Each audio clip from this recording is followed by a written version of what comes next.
Barыңарыңыз ата арбағын сыйлап, алыс екеніне қарабай,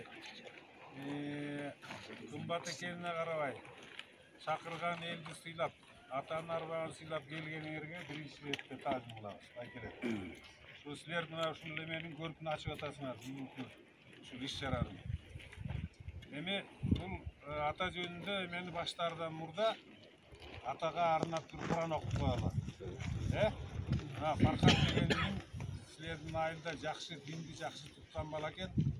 Өзүбүздүн бир тууганы ушул жигитин Куран окуп койсун, бата кылып, андан кийин сөз.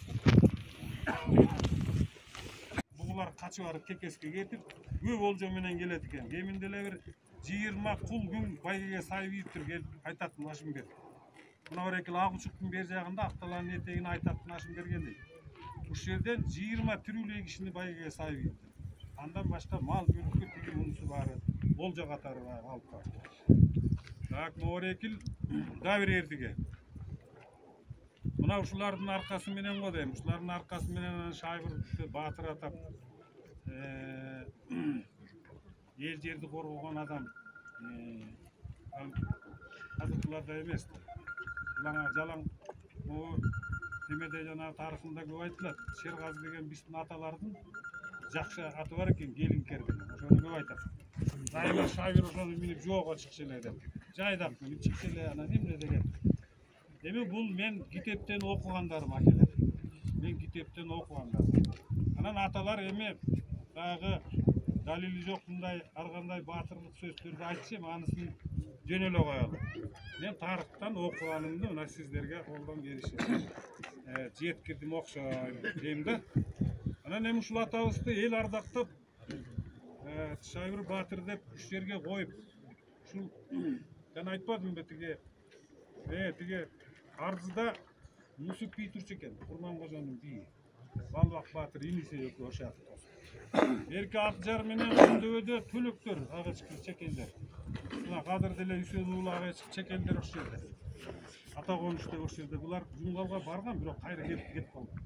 Бир эмес, 2 жолу барган. Мына Замир туугандын атасы Суланбек бай баргандагы 28-жылы колхоздоштурганда малынын баарын алса, таарынып кайра кетип калган бакшы кишине айдап ийген тиги баласы менен репрессияга. Вот ошол жерде турса дагы жайлоосу күнгөй сандык менен тескей сандык экен. Жана эмне үчүн тиги жактан тийген жылкыны Шайбыр моунун оосунан ажыратып калып атат деген сөз да. Анан балким ошол жактан өлсө, могу жерде бир аттуу баштуу кишилер коюлуп калган менен жүктөп келип ушул жерге койсо керек. Муну эч ким так айта албайт. Эмне үчүн Шайбырды ушул жерге койгон? Эми биз ушундай сүйлөсөк, азыркы жаштар ойлойт. Азыр айылдын атын айтабыз да. Мантыш, Кумдөбө деп. Илгери айыл деген жок да. Коктуголокто боз үй менен көчүп конуп жүргөн эл ал өрөө менен айтылчу да. Мисалы үчүн урук менен айтылчу. Уруу менен айтчу, анан азыр айтсаң эле, ой, эми ал жумгалда болсо, ушун сүйүү баштан келип жатып калды. Ушундай болуп атпайбы? Мына 1650 чүйдө турганы менен жайында Караколду жайлачу экен биякта. Анан бул жерде эл менен канатташ эле да.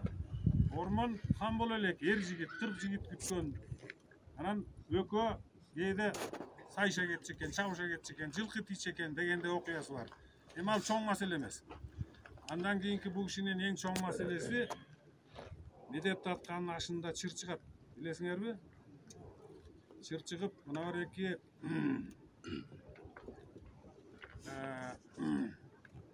туугандар солтолорго тартылган тамактан туура эмес болуп калды деп.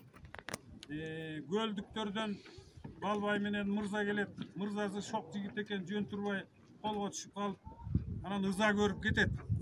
Анан кийинки жылы шашпа саяктар силерди чаап кетебиз.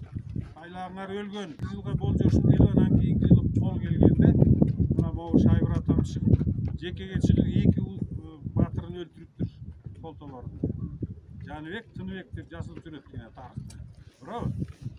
Анан ошо менен тиги кол сала албай аякты сактап калат, мына элди сактап, жерди сактап калат. Кийинки жылы Балбай келет тияктан.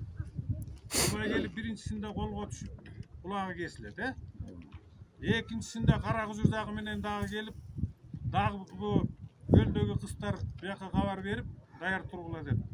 Бұлар барып тосып қармап алып орманға өткөрүп береді ханға. Сіз эме көріңіз, шара көріңіз деп. Орман жарым жылча аны өгізге мінгізіп соңқылдатып жүріп анан қой береді. Тарихта жазылу. Шығып баратқанда тиги бозоғоны басып өтті. Анан эмне дегендери бар. Бұл екінші жағы сақтап қалғаны. Üçüncüsü, Kokon хандығы тияғынан ала албай, Тайлақтың уағында болып тұр бұл оқия. Бұл эме жақтан, Жамбыл жақтан Едіге дегенді жібереді Батырбашының аскерменен. 2000'дей аскерменен жібереді. Ошоны Сусамырдан Тайлақ, Ералы, Шайбыр тосып алып қолменен талқалап Едігені өлтірішеді. Аны тиги сайышып атып ала албай атканда Ералы мылтык менен атып өлтүргөн экен Едігені. Ошон үчүн тарыхта калып тур. Ералынын өлгөн жер, Ералынын аткан жер Едігенин жаткан жер деп. Сусамырда Айгыржал, Кулумжал деген мына Байкем жакшы билет. Жерде ошол согуш болгон экен. Бул 3-чү Эрдиге. Так, 4-чү Эрдиге. Муну